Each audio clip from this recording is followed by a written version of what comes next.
দিদারে দেখো, মামারে দেখো। Hi guys, first January picnic মাই one. খাওয়া দাওয়া হচ্ছে শীতের জন্য ভিতর চলে আসছি, বাইরে খেতে পারলাম না, এত শীত। তারপরে লাল চা খাচ্ছি। 10 দিনেতে নেমে গিয়েছে রাজহাঁসের মাংস।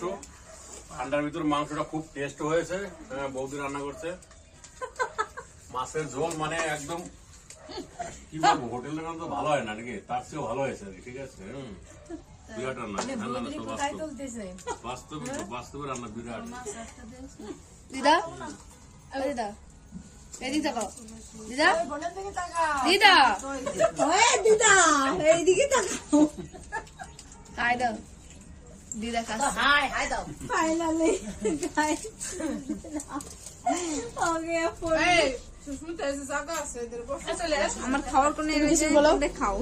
হ্যালো গাইস, তোমরা ফ্যামিলি সবাই মিলে খাওয়া দাওয়া করছি। তোমাদের কেমন লাগলো ভিডিওটি কমেন্ট করে জানিও।